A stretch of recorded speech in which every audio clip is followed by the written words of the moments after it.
Hello friends, நம்ம வெந்தய dosa recipe long வீடியோவில் பார்த்துருப்பீங்க. அதுக்கு தோதா ஒரு கார சட்னி ரெசிபியை சீக்கிரமே அப்லோட் பண்ணுறேன்னு சொன்னேன். அந்த காரசாரமான கார சட்னி ரெசிபி தான் இது. இது இட்லி தோசை இல்லாமல் வெந்தய தோசைக்கும் சூப்பரான காம்பினேஷனாக இருக்கும். ட்ரை பண்ணி பாருங்கள். சின்ன வெங்காயத்தில் தான் இதை மெயினாக செய்யணும். நான் செய்யும் பொழுது சின்ன வெங்காயம் என்கிட்ட இல்லை, அதனால் நான் பெரிய வெங்காயம் யூஸ் பண்ணியிருக்கேன்.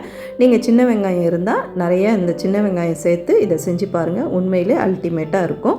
நான் சின்ன வெங்காயம் இல்லாததுனால பெரிய வெங்காயம் 2 நல்ல பெருசாக அரிஞ்சு எடுத்திருக்கேன். கோர்ஸாக அரிஞ்சிக்கோங்க. பூண்டு 2 பூண்டு, முழு பூண்டை நல்லா தோல் உரிச்சிட்டு எடுத்துக்கோங்க. 2 பூண்டு. இது எல்லாத்தையும் நல்லெண்ணெய் சேர்த்து நல்லா வதக்கிக்கோங்க. சின்ன வெங்காயம் நீங்கள் எடுக்கிறதா இருந்தால் ஒரு 10லேருந்து 15 சின்ன வெங்காயம் எடுத்துக்கலாம் தாராளமாக. நான் இப்போ அதே மாதிரி காரத்துக்கு நல்ல காரசாரமாக இருக்கணும்னு 6 காஞ்ச மிளகா கிட்ட சேர்த்துருக்கேன். இது நல்ல காரமாகவே இருக்கும். உங்கள் வீட்டு காரத்துக்கு தகுந்த மாதிரி நீங்கள் சேர்த்துக்கோங்க. நிறம் வரத்துக்காக ஒரு 4 காஷ்மீரி மிளகாய் சேர்த்துருக்கேன். இது வேண்டான்னா நீங்கள் ஸ்கிப் பண்ணிடலாம், அது உங்கள் விருப்பம்தான். இப்போ இதை எல்லாமே நல்லா வதங்கணும். இந்த சட்னி நல்லா வதங்கி நம்ம அரைச்சாதான் ரொம்பவே டேஸ்ட்டாக இருக்கும்.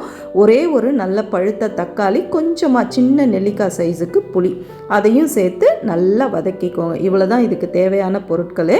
இதை நல்லா வதக்கி நல்ல சுருளை வதங்கினதுக்கப்புறம் எடுத்து ஆற வச்சதுக்கப்புறம் உப்பு சேர்த்து அரைச்சி தாளித்து இறக்குனோம்னா நம்ம சட்னி சூப்பராக ரெடி ஆகிடும்.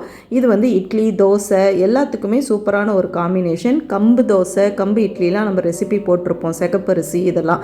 அதுக்கு இந்த சட்னி தொட்டு சாப்பிட்டு பாருங்கள், ரொம்பவே நல்லாயிருக்கும். வெந்தய தோசைக்கும் சூப்பரான காம்பினேஷன். ட்ரை பண்ணி பார்த்துட்டு எப்படி வந்ததுன்றதை கமெண்ட் செக்ஷனில் ஃபீட்பேக்கில் சொல்லுங்கள். இதை மாதிரி இன்ட்ரெஸ்டிங்கான வீடியோஸ் ஃபாலோ பண்ணுறதுக்கு நம்ம சேனலை சப்ஸ்கிரைப் பண்ணிவிட்டு பெல் ஐக்கானையும் தட்டி விடுங்க. அடுத்த வீடியோவில் சந்திப்போம். தேங்க்யூ.